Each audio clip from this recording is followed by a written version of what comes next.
चलिए आज एक ऐसी कहानी में चलते हैं जो एक बड़ी हैरतअंगेज वादे से शुरू होती है। एक ऐसा वादा जिसने आगे चलकर एक पूरी नस्ल को शक्ल दी। यही सवाल इस पूरी कहानी की जान है। आखिर कैसे एक ऐसी बात जो सुनने में ही नामुमकिन लगे एक पूरी कौम की बुनियाद बन सकती है। आइए इसी को समझते हैं। तो कहानी की शुरुआत होती है हज़रत इब्राहीम और उनकी पत्नी हज़रत सारा से। अब देखिए यहाँ एक खास बात है, वे दोनों बहुत बुजुर्ग हो चुके थे और यही बात आगे जो कुछ भी होने वाला था उसे एक चमत्कार बना देती है। और फिर एक दिन कुछ ऐसा हुआ जिसने सब कुछ बदल दिया। अचानक कुछ मेहमान उनके दरवाजे पर आए जो असल में फरिश्ते थे। ये कोई आम मुलाकात बिल्कुल नहीं थी। उन फरिश्तों ने जो खुशखबरी दी उसकी तो कोई उम्मीद भी नहीं कर सकता था। उन्होंने ऐलान किया कि इब्राहीम और सारा के घर एक औलाद होगी और उसका नाम होगा इसहाक। अब जाहिर सी बात है, ये सुनकर हजरत सारा का चौंकना तो बनता था। उनका सवाल किसी शक की वजह से नहीं था, वो तो बस हकीकत देख रही थी। मतलब इस उम्र में ये तो नामुमकिन सा लग रहा था।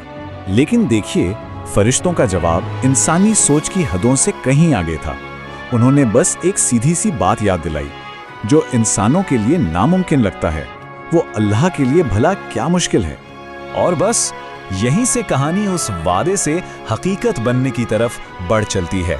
यहाँ से उस नस्ल की शुरुआत होती है जिसका वादा किया गया था। ये सिलसिला देखिए बिल्कुल सीधा और साफ है। अल्लाह का वादा हजरत इब्राहीम से शुरू हुआ, उनके बेटे हजरत इसहाक के जरिए आगे बढ़ा और फिर हजरत इसहाक के बेटे हजरत याकूब तक पहुंचा। अच्छा, यहाँ एक बहुत ही अहम जानकारी है।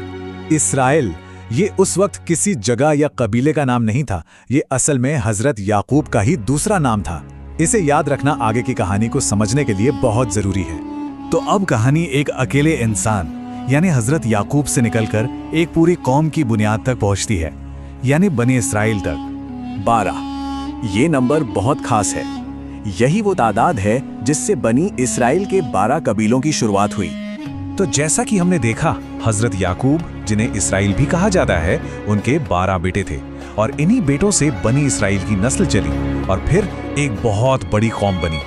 और हाँ, इन सब में उनके सबसे चहेते बेटे थे हजरत यूसुफ। तो चलिए अब इस पूरी कहानी के सबसे जरूरी हिस्से पर आते हैं, मतलब वो सबक जो हमें इससे मिलता है। सबक बिल्कुल साफ है। अल्लाह का वादा सच्चा होता है, चाहे उम्र हो, हालात हों या फिर दुनिया को कोई चीज़ नामुमकिन ही क्यों न लगे, जो वो चाहता है वो होकर ही रहता है। यही इस पूरी दास्तान का असल निचोड़ है।